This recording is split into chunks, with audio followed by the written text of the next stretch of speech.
Imaginémonos que vivimos en una finca y tenemos que ir de la finca al pueblo por un caminito.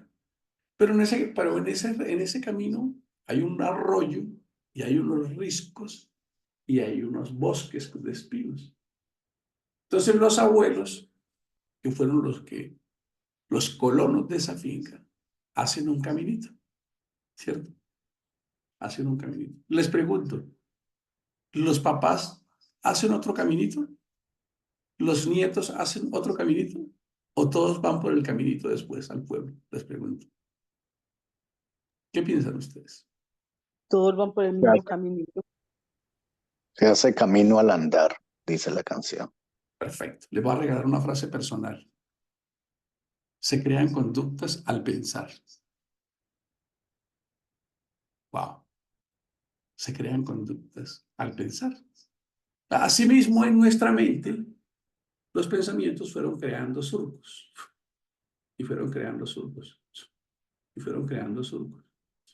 Así que si en tu casa mamá o papá eran de perspectiva negativa, no, ¿qué vamos a hacer? De pronto ella se sentaba así, hacía un gesto, bajaba la cara, ¿qué vamos a hacer? ¿Qué irá a pasar? Y el niñito allá con el chupo, comiendo, miraba eso. Él creó los mismos surcos de la mamá, el mismo surco, el mismo surco.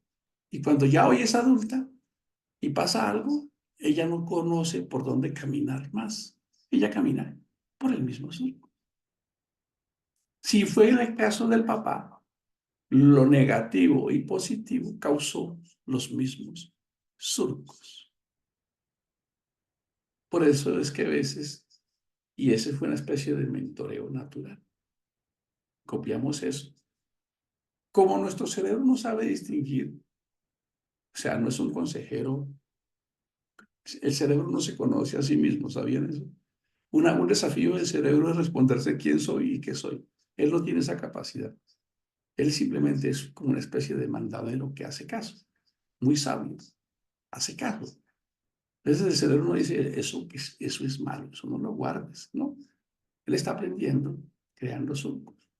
Entonces, cuando hoy tú vives con una persona, te casas y vives con una persona, tu preferencia de ruta, de pensamiento, sentimiento y comportamiento, tú no lo puedes elegir. Si allá en la casa se decían, yo me separo de usted y yo me voy y yo cojo mis trapitos y yo cojo mis chilitos, usted va a decir lo mismo. Es increíble. ¿Por qué? Porque tú tienes los mismos caminos, las mismas rutas. Caminamos por ahí. Así aprendemos los seres humanos. ¿Y qué pasa? Que no somos capaces de salirnos de ahí.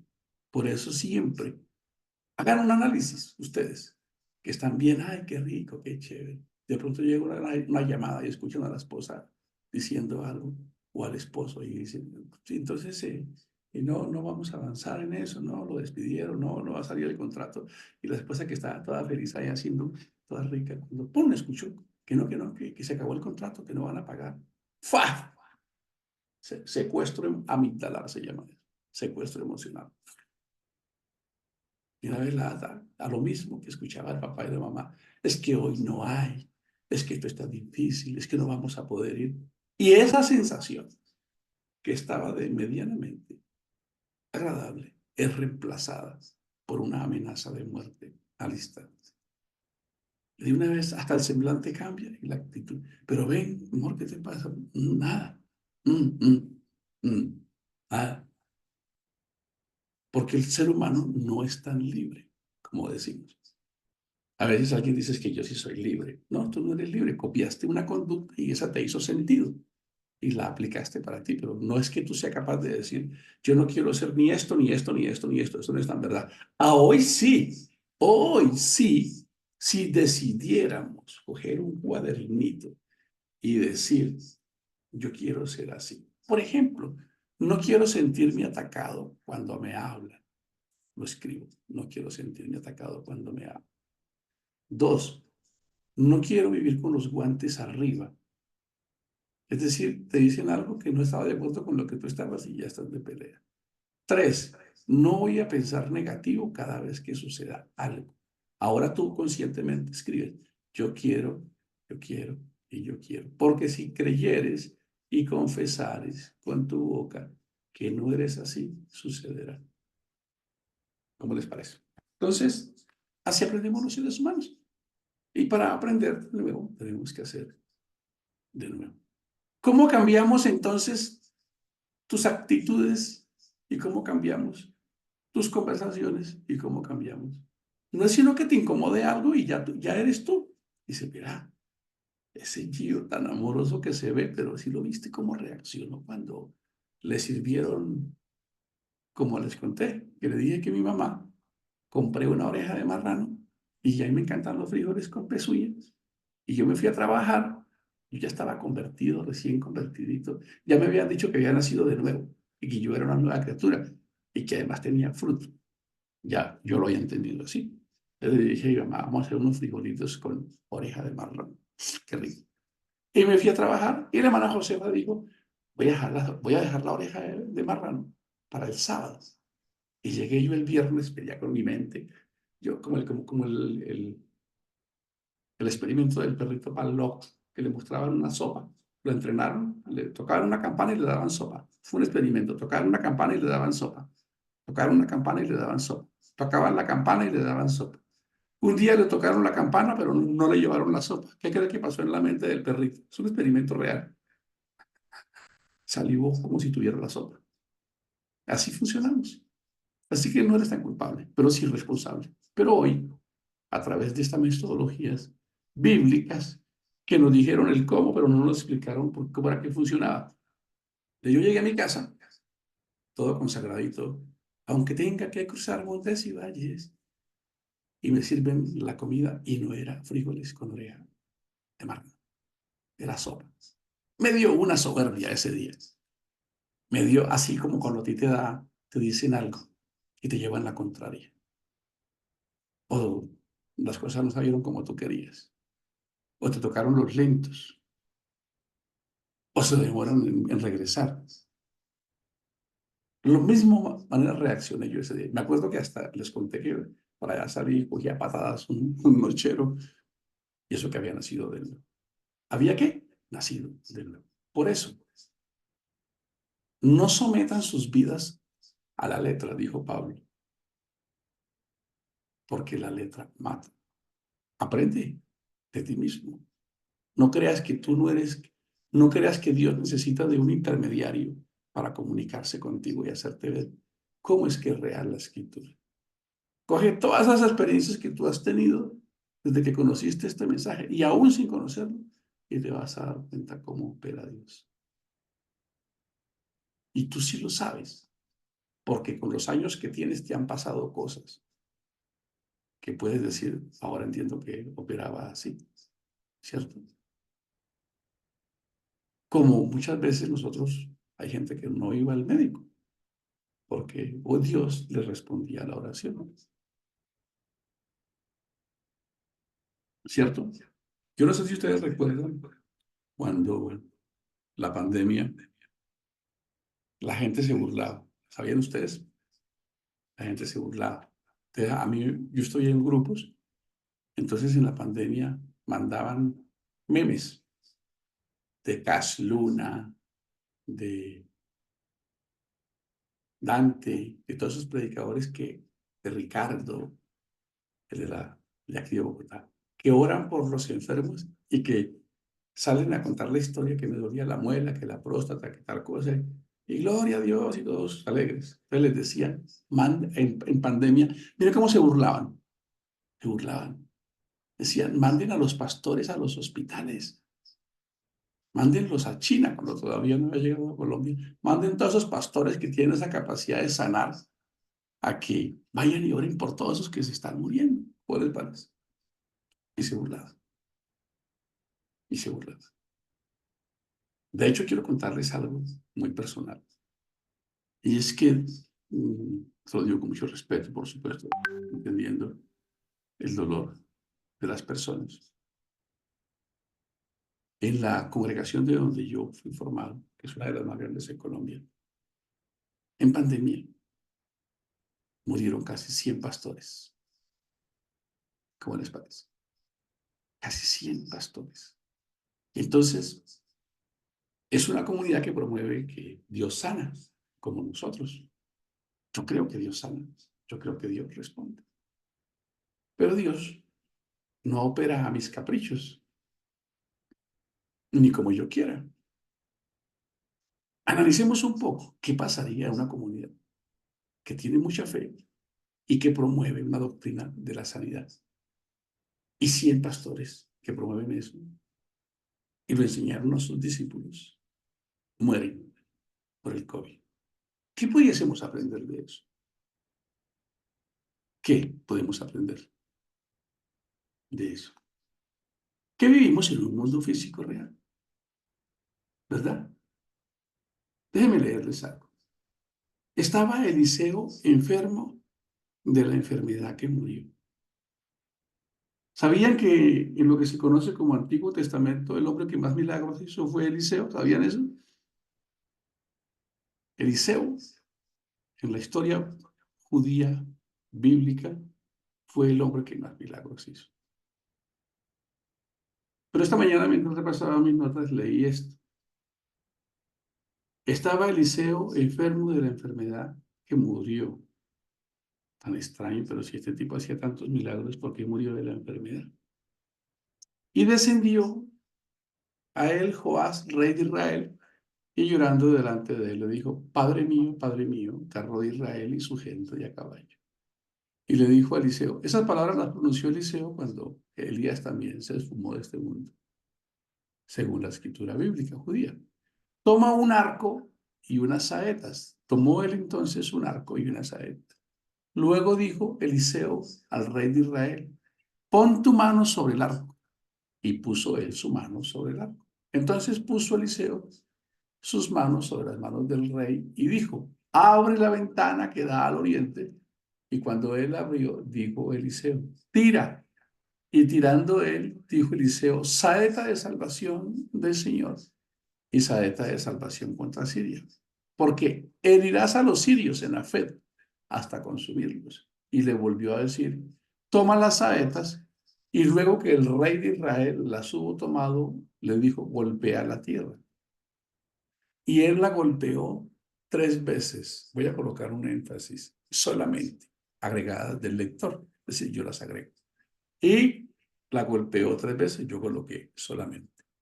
Y se detuvo entonces el varón de Dios enojado contra él. Le dijo, al dar 5 o 6 golpes, hubieras derrotado a Siria, hasta no quedar ninguno. Pero ahora solo 3 veces derrotarás a Siria. Y murió Eliseo y lo sepultaron. Entrando el año vinieron bandas armadas de moabitas de la tierra y aconteció que al sepultar a uno su nombre, súbitamente vieron una banda armada y arrojaron el cadáver en el sepulcro de Eliseo. Y cuando llegó a tocar el muerto los huesos de Eliseo, revivió y se levantó sobre sus pies. Por eso es tan importante que cada uno de nosotros se siente a pensar, yo que tengo 40 años, 25, 60, 50, ¿cómo ha sido mi relacionarme con Dios? ¿Cómo operan esas? ¿Cuáles son mis propias experiencias? ¿Qué es lo que Dios siempre ha querido? Escribir su palabra en las tablas de nuestro corazón. Y que tengamos una forma de entender, como yo les he contado mis historias, ¿cierto? Como les conté casi en Colombia, solo casi en Colombia. Como les conté las historias. Porque vivimos en un mundo donde puede o no puede pasar las cosas. Donde puede o no puede pasar. Entonces, nosotros tenemos la oportunidad. Por eso Salomón fue muy sabio y nos dijo lo siguiente. En tiempo de prosperidad y de goce, goza y disfruta y impúlsate. Organízate, hasta planifica y ahorra. Y mira a ver cómo te proyectas y si pronto llega una abundancia o algo, no te vayas de vacaciones de una vez, lo que más bien sigue impulsándote para que preveas cosas, porque uno nunca sabe. Que es algo que tienen los latinos. Los latinos decimos, mañana vuelvo y gano otra vez. Mañana vuelve y pagan otra vez, y el otro día nos despidieron. Porque nos falta construir, nos falta una cultura. Y nosotros somos presas de las culturas, de lo que hacemos. Entonces, algo que me empezó a mí a marcar la vida, entender esto, fue cuando mi familia se convirtió al cristianismo, mi mamá y Lori. En esa época, ser cristiano era totalmente distinto a ahora. Les quiero contar. Ese evangelio era radical. Podía pasar el cometa Halley, podían ir a decirle que fueran a reclamar mercado, pero esa señora no se perdía en un culto, mi hermana y mi mamá. Eso era una radicalidad con la fe y con Dios en la estructura. Fue lo que yo aprendí, porque yo fui formado en un mentoreo natural por ellas, y yo no conocí el evangelio con ellas. Y mi mamá pues decide, también como todos nosotros, con sus errores y aprendizajes, empezar una nueva vida, la cual doy testimonio que fue totalmente diametralmente opuesta. Y una vida de ejemplo y una vida de testimonio. Y mi hermana, una jovencita de 15, 16 años, decide casarse con uno de los más consagrados de la comunidad. De verdad, era uno de los más consagrados de la comunidad. Lo digo porque lo conocí, Gildardo. Y Gildardo, en esa época, en la Dorada Caldas, trabajaba como un vigilante del banco, de un banco, que eso era, en la Dorada, un gran puesto. Allá no se consigue sino candela. Del sol y balas, candela. Porque así fue, así era en una época, ahora ha cambiado un poco. Murieron muchas personas allá. Y él, con otro joven, recuerdo que Gildardo trabajaba todos los días y el día que iba festivo se iba a ayunar. Yo decía, este tipo es como raro ese tipo, porque él me dice, ay, no, yo quiero un fin de semana, venga a descansar. No, se iba a ayunar. Y los días de descanso y los fines de semana se iban a evangelizar con Gildardo, con Alcibiades, creo que se llama, el otro joven. Yo lo digo porque yo no era convertido en esa época y yo a veces me les pegaba. Mamá me invitaba, yo tenía como 13 años. Yo los veía a ellos con una corneta en Guarinocito por allá y hacían vigilias en el campo. Esos muchachos eran tremendos consagrados. Pues ese muchacho se casa con mi hermano y salen a la obra como pastores. Y como pastores, él fue a predicar.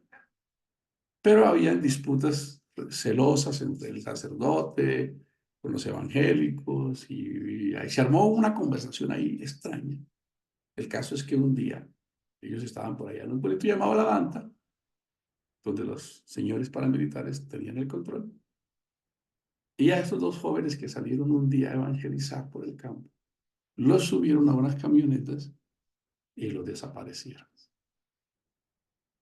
Cogieron las pilas de los micrófonos, y pues, se cuenta después, porque después se tuvo un poco de información, que hasta las pilas se las hicieron comer y lo que se conoce es que los mataron, los abrieron y los arrojaron a alimentar los pescados del río Magdalena. Y nunca aparecieron.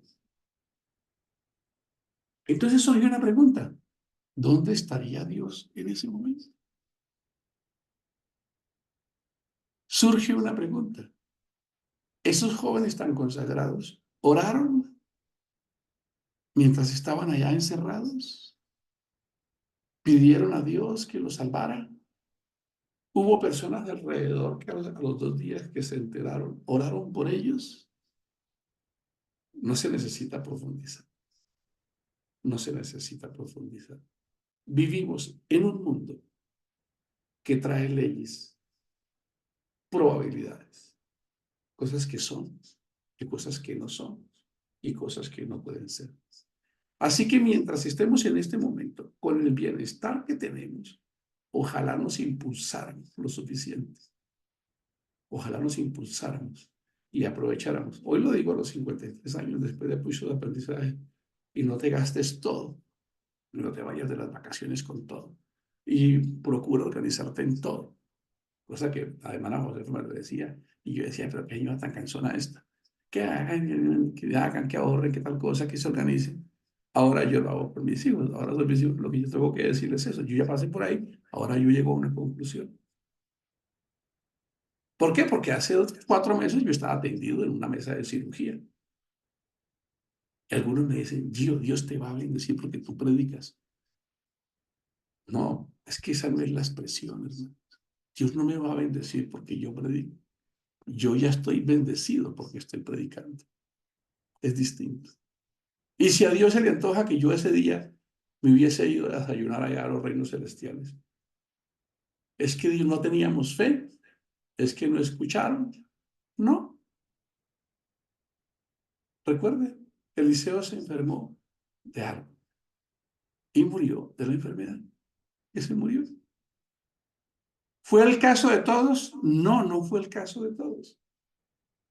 Hubo personas que se recuperaron de una enfermedad y hay personas como hoy, como muchos de ustedes aquí, que Dios los ha venido restaurando, que Dios les ha venido dando una nueva oportunidad, que a otros ya se las dio, que va ligado con tu fe, que va pasando de esa manera y que hoy podemos confesar que ya Dios respondió y que somos bendecidos. Porque nosotros ya nos movemos en otra dimensión. Recuerden, Jesús hablaba como voy y vengo. Para él la muerte no significaba un obstáculo, sino que eso no lo detectamos en el día a día. Voy y vengo, voy y vengo. Era como si pasara de un cuarto, como si yo saliera de la habitación y fuera a la cocina, porque para él no existe esa dimensión limitante. Recuerden el Salmo 139. Lo mismo te es arriba que abajo. Lo mismo te es la oscuridad que la luz. Lo mismo la vida que la muerte. Entonces, cuando nosotros conocemos este evangelio, por fe quedamos en ese plano. Si vivimos, para Dios vivimos, y si morimos, para Dios morimos. Pero ya no estamos supeditados a eso. Ya sabemos que, y claro, nos va a dar miedo. Ay, no, yo no me quiero morir. Yo me quiero encontrar contigo en las nubes, pero por allá a los 200 años todavía no. Porque es una naturaleza humana normal y nos da temores. Por eso es tan importante tener una fe madura. Porque el apóstol Pablo también lo decapitaron. ¿Pudo el apóstol Pablo haber vivido más años? Seguramente sí. Muchos, tal vez sí. ¿Pudo haber predicado más? Sí. ¿Han escuchado ustedes alguna oración de Pablo diciendo, Señor, que no me decapiten? ¿Alguien aquí la ha encontrado? Que no me decapiten, Señor, que mire, que no me decapiten, que no me decapiten. No. Ustedes no encuentran a Pablo diciendo. Antes dice, me espera la corona. ¿Alguien se burlaría? ¿Cuál? Si te van a mochar la cabeza. Porque él tenía claro lo que estamos hablando acá, en esa dimensión. Como miles de cristianos que murieron en el circo romano, como muchos cristianos que murieron aquí hace 100 años cuando empezó el cristianismo. No crean que eso es tan fácil como ahora. ¡Ay, tan chévere! Tú eres cristiano, ¡chócala! ¡Qué rico! ¡Qué bendición! Lo que sí les puedo decir es que tenemos una oportunidad extraordinaria en este momento para llevar el mensaje con nuestra vida, para hacer una diferencia, porque ahorita se vale de todo. ¿Y tú en qué crees? Yo creo en Urantia, yo creo en Los Ángeles, yo creo en los yo no sé qué, yo creo en que el Camailón, todo el mundo cree en algo. ¡Ay, qué rico! Yo también voy. ¿Tú también vas? Yo también voy. ¿Cierto? Es una oportunidad maravillosa. Así que mientras haya vida, hagamos todo lo que podamos. Es curioso esto. Esta historia que está inmersa dentro de esta historia de Eliseo. Yo hoy estoy aliviado. ¡Wow! No me duele nada.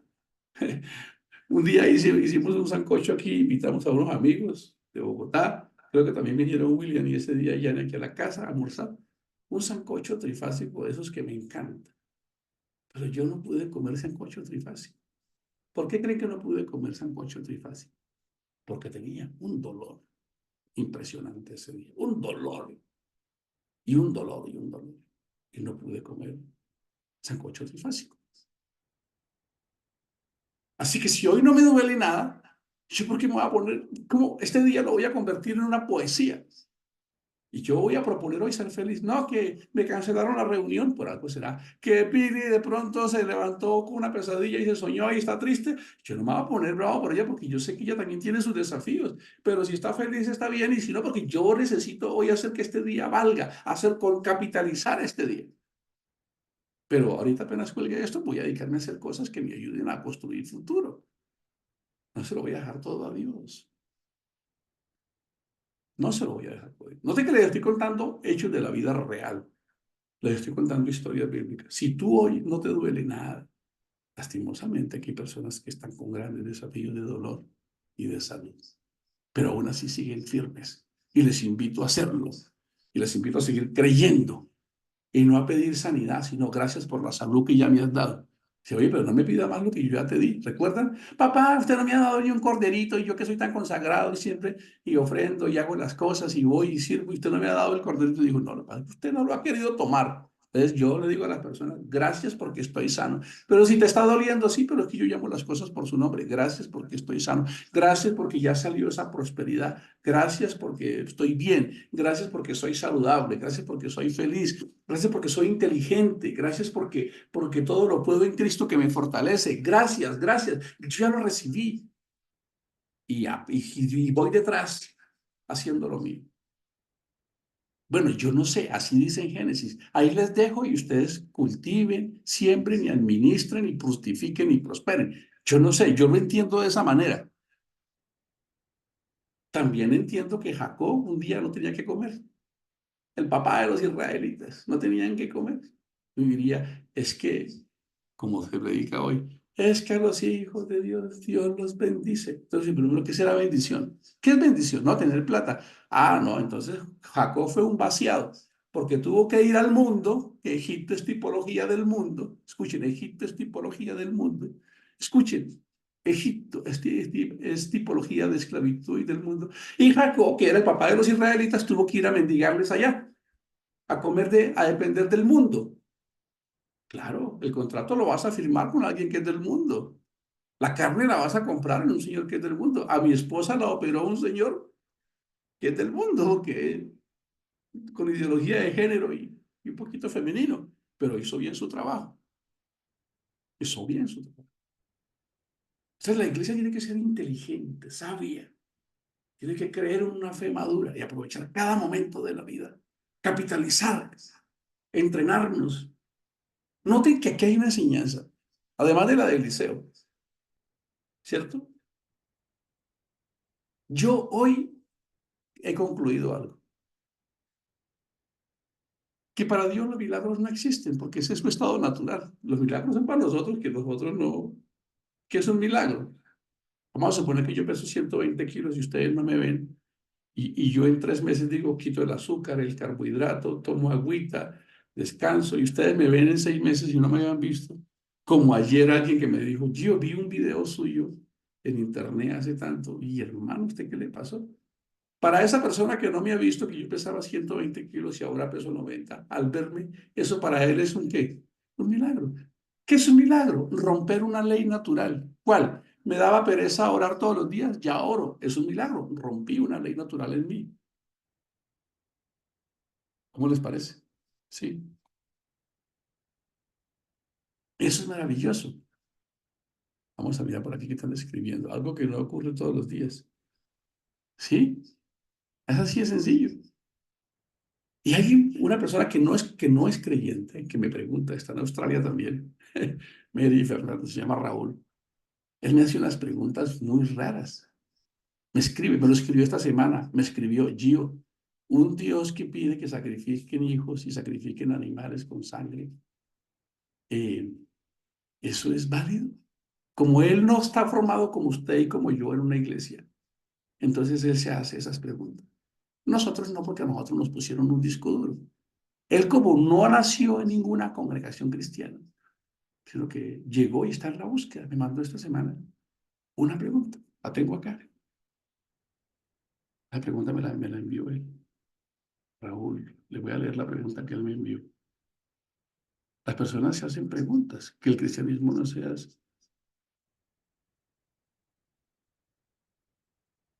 Tremendo. Me hizo una pregunta.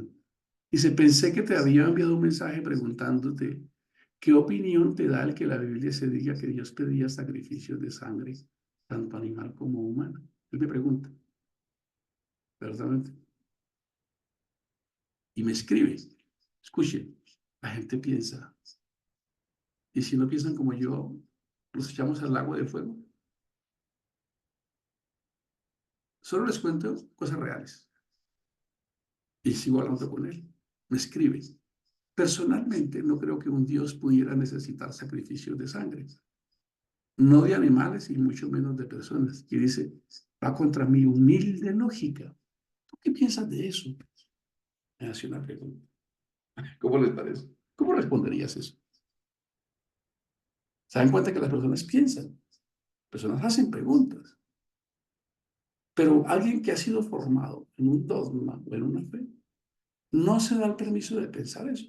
O si se lo piensa, le dice, no lo pienso porque seguro me estoy volviendo un hereje, ¿verdad?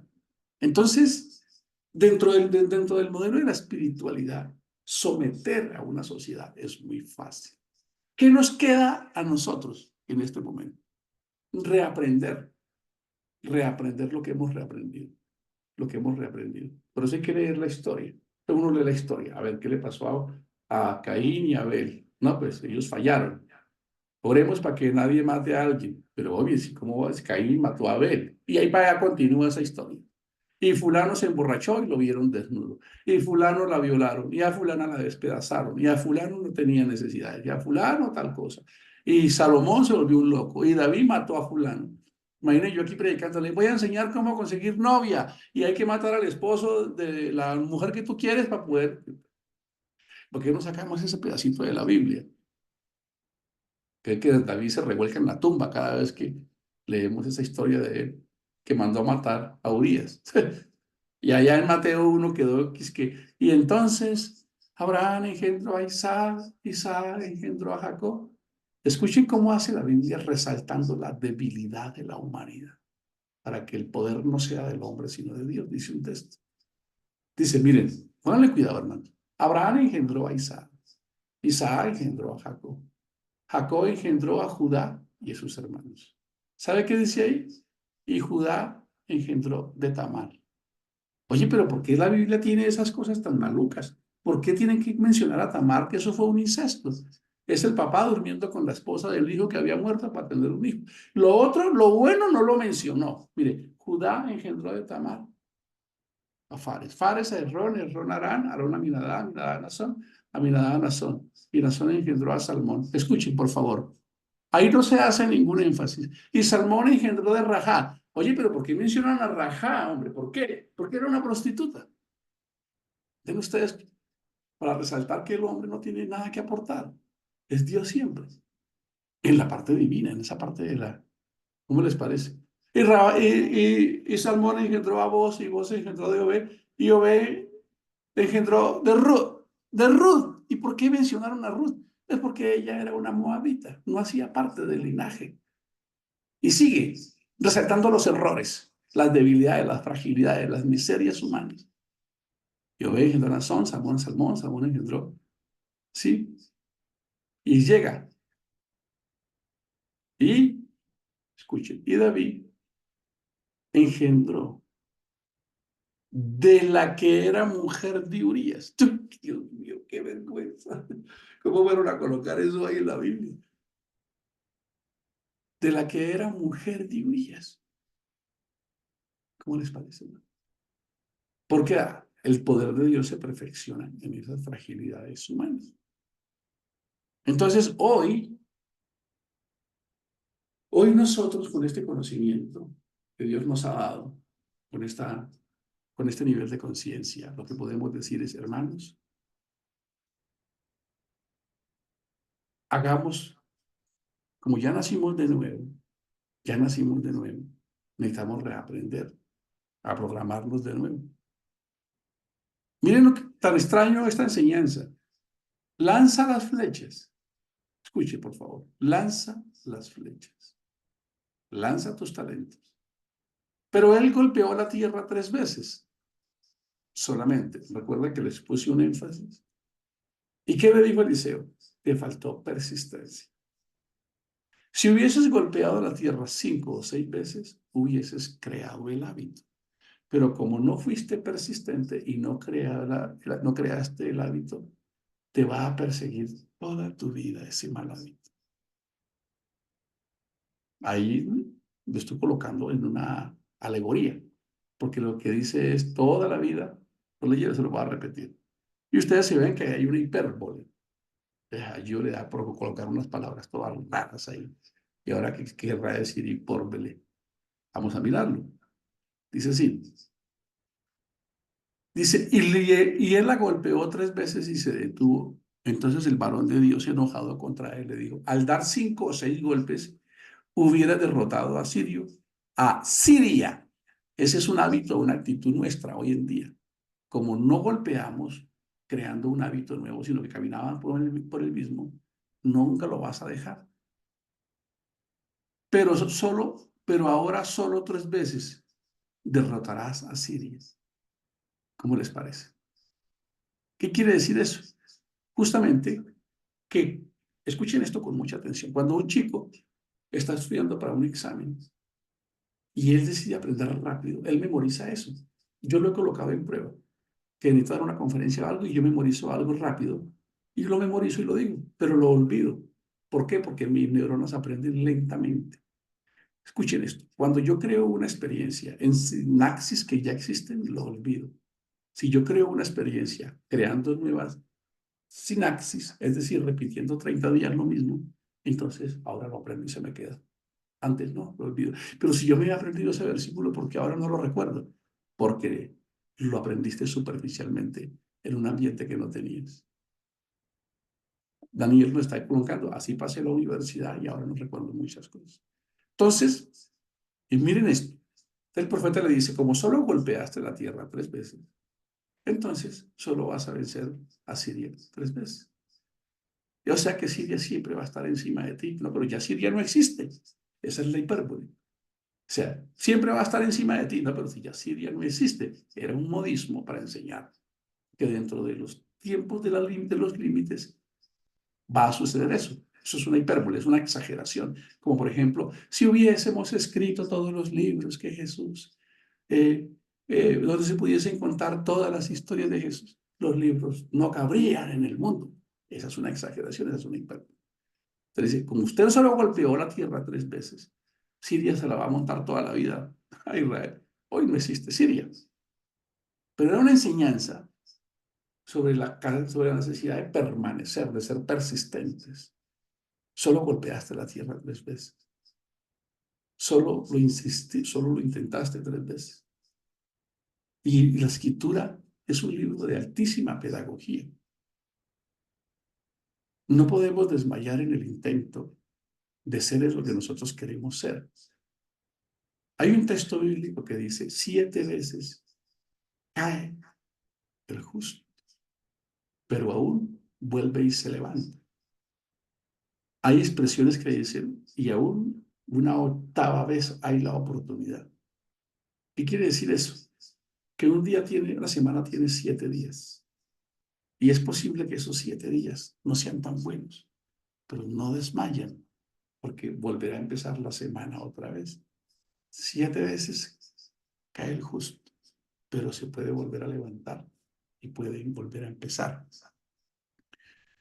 Trayendo estos 2 ejemplos de no golpeaste la tierra lo suficiente, no golpeaste tu cultura humana, tus hábitos, tu mundanalidad, tu hedonismo. Ay, no, eso es muy difícil. Que quiero salud, quiero... No, pero es que hacer deporte es muy difícil.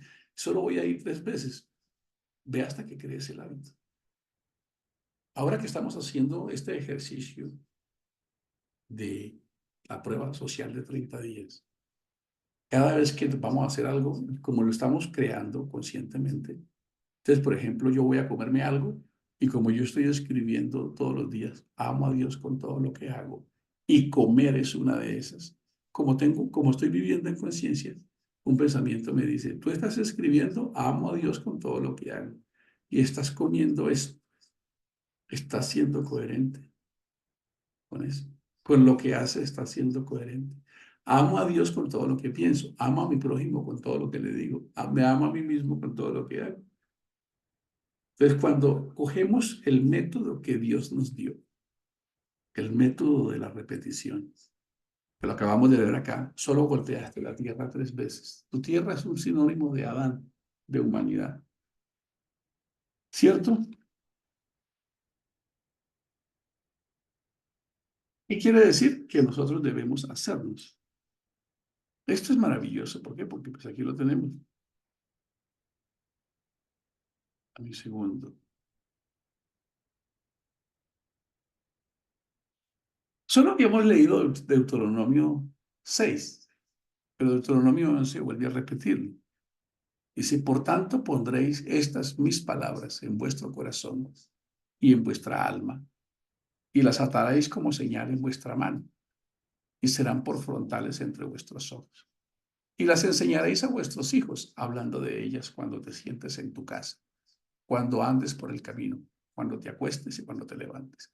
Y las escribirás en los postes de tu casa y en tus puertas para que sean vuestros días y los días de vuestros hijos tan numerosos sobre la tierra que el Señor juró a vuestros padres que les había dado. Entonces, ahí no hay misticismo. A ver, en alta plastilina, despacio y en coquilla. ¿Qué significa que no hay misticismo? Misticismo es que yo haga algo y yo espera que Dios responda ante lo que yo hice.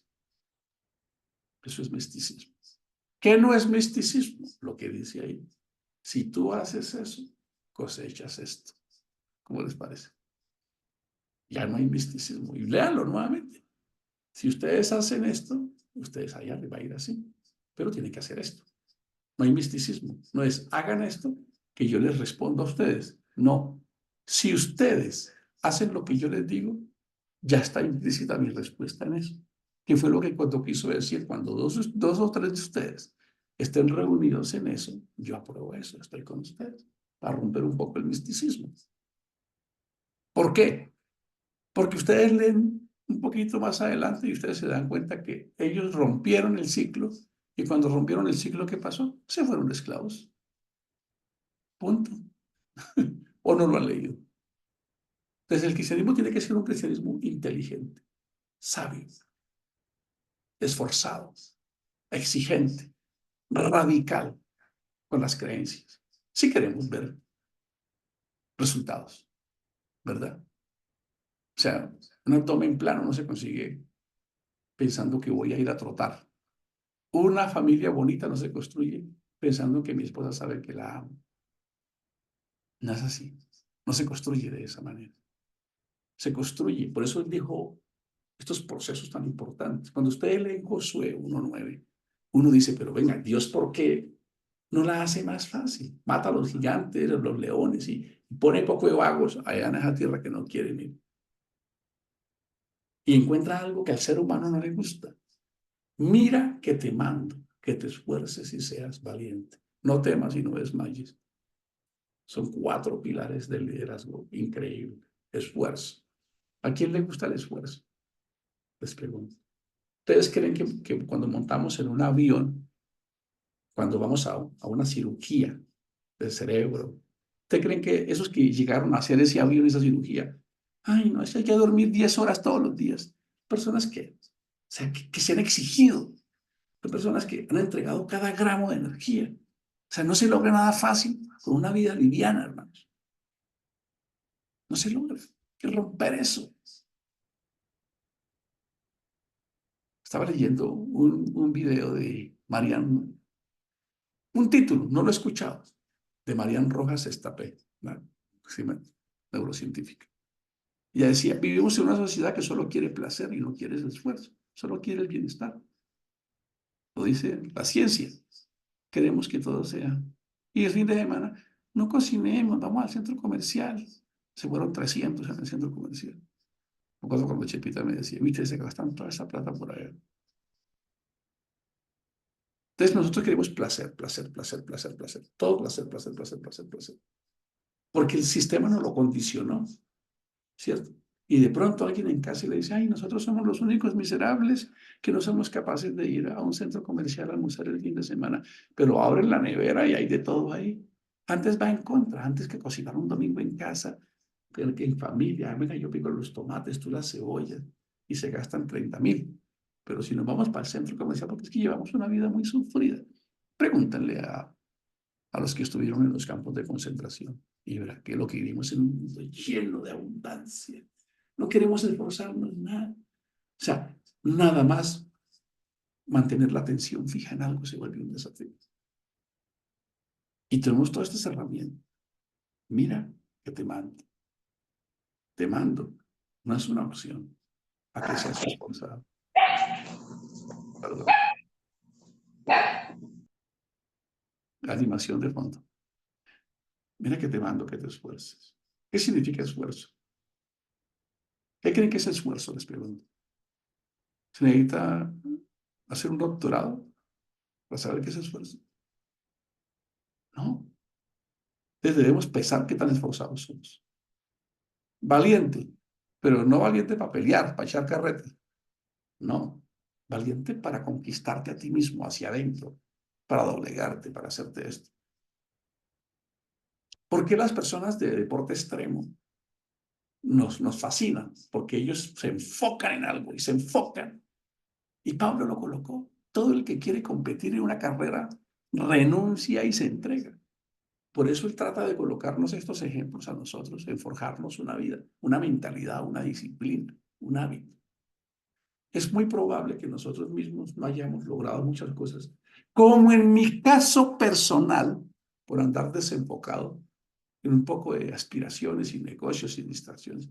Quiero contarles por mi historia personal, que hasta que me enfoqué en algo, logré resolver muchas cosas. Antes de eso yo que decía, no, que es que el diablo me la tiene montada, que se me metió a la economía y entonces me está haciendo... No, yo descubrí que tenía un talento, pero no creía en mí y me dedicaba a que las empresas me contrataran.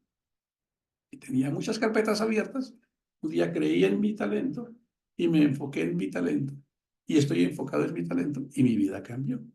Habían demonios, Chucky, satanases ahí robándome la economía. Ay, Carito, présteme 500.000. Ay, Víctor, présteme 200.000. Ay, Chepito, usted no tiene ahí que me preste. Ay, yo les cuento esto porque es que el evangelio debe ser nuestra propia experiencia de vida. Es nuestra propia experiencia de vida. Les digo, miren, en esta comunidad nosotros podemos escribir una historia, hermanos, y ustedes son parte de esta historia, los que quieran ser parte de esta historia. O todos en la medida, el solo hecho de que ustedes logren lo que quieren en sus vidas, como ya lo hemos escuchado, ya los hace parte de esta historia. Sí, es decir, creer que tenemos ahí un propósito en esto, que hay un legado en esto, que Dios nos ha capacitado, que nos ha abierto un conocimiento profundo, que ya no tenemos miedos. A mis hijos me decían, papá, a mí ya no me da tanto miedo como antes que si me voy me condeno, que el diablo. No, yo ahorita, y no se han apartado, aunque un papá me dijo esto, un papá me dijo, no, pero si mis hijos diciéndoles que hay diablo y infierno no se consagran, imagínate que yo les quite eso. Eso me dijo un papá. Y yo, qué feo yo decir, amo a mi esposa porque si me pilla me da con un sartén. Amo a mi esposa porque si me pilla no me vuelve a amar ni a querer ni voy a tener oportunidad de pasarla excelente con ella. Amo a mi esposa porque tengo un interés. No, no, eso no es amar. Eso es un narcisismo. Eso es hacer cosas porque yo quiero recibir. Yo quiero decirles cómo pienso ahora. Yo amo a Dios y a Cristo sin pensar que Él hizo milagros. Lo amo por lo que es. Yo a Cristo lo amo hoy por lo que es. Lo amo por lo que veo, por lo que recibo, por lo que soy. Porque entonces si Él no hace milagros, no lo amaría. Yo lo amo porque ya Él hizo el milagro. Yo amo y mi vida va a seguir siendo así. No porque, menos mal porque me libro del infierno. No, no por eso. Tengo otras motivaciones. No porque es que si yo hago lo bueno, Él me va a dar algo bueno. Tampoco. Lo hago con una conciencia plena de gratitud. Y me regulo y digo, te voy a dejar a ti la responsabilidad de manejar mi vida después de aquella parte donde yo ya no puedo hacer nada, que es la muerte. Ahí yo ya no puedo hacer nada. Mientras esté aquí, voy a hacerlo y voy a esforzarme. ¿Y tengo que hacer qué? Lo que no hacía antes, pasito a pasito. Por eso a veces les decimos, aprendan estos, utilicen estos métodos, ¿cierto? Yo nací en una comunidad radical, pero ortodoxa, legalista, que para que alguien se subiera al altar a darnos un tema, tenía que haber pasado por la extrema unción. Y un día invité a una policía judicial, cuando yo trabajaba en esa comunidad como director de jóvenes. La invité a que nos diera una cátedra sobre los emo, esa época que los emo, y que las tribus urbanas, y que se cortaban esas cosas. Y yo la invité a esa señora, pues no la dejaron subir al altar, sino que nos habló desde el primer piso. Pero esa señora decía unas cosas ahí, y yo creí que me iban a excomulgar después. No, el pastor sabe unas cositas, él no se las sabe todas. Hay personas que saben cosas, que administran, que saben, que aportan. Yo no le voy a dar una charla aquí de fonoaudiología, para eso está Carito acá. Cada uno de ustedes, ¿en dónde está? No les dé susto los mitos. Pues cuando yo les conté, yo vivía en Facatativá y yo venía todo soñador y al lado había una tienda grande, hermosa, hermosa. Y yo dije, yo voy a colocar un emprendimiento acá. Y como yo era todo ingenuo, entonces yo coloqué, yo no me acuerdo cómo se llamaba, pero le coloqué Frutería La Fe. Le puse, escuchen, La Fe. Y lo pinté con pintura de aceite. ¿Cómo les parece? Con pintura de aceite. ¿Qué creen que pasó? Les pregunto. Nada. ¿Te acuerdas, Chepita, que cómo íbamos a comprar las menudencias en la tienda? Era lo que comíamos en esa época. Nos reímos porque la señora llegaba y decía, por un amigo que vivía con nosotros, que llegábamos a comprar las menudencias y ya ella sabía y decía, ¿cuántas? ¿Cuántas menudencias quieres? Ya los conocía, pídenos de las menudencias. Y me tuve que quedar con ese aviso porque no tenía cómo cambiar el vidrio porque había quedado en pintura de aceite. Decía, no sé, tienda La Fe. La Fe no funcionó en ese momento. Lógico, una mega tienda ya, hermosa, con muchos años. Y yo con 4 plátanos, 3 tomates, 2 cebollas secas. Hay que aprender las cosas cómo funcionan, hermano. Miren, la repetición espaciada que tenemos nosotros acá es una ciencia poderosa. Pongámosla en práctica, hermano. Diferenciémonos. Cojámonos ventaja. O sea, saca tiempo para ti, analiza tus áreas débiles. ¿Dónde quiero fortalecerme? ¿Cómo quiero agradar a Dios? A veces creemos que no las sabemos todas. O es más, estuve aprendiendo algo que a veces tú haces algo y ya crees que eres bueno y no te engañes, todavía no eres tan bueno. Todavía debes ser mejor.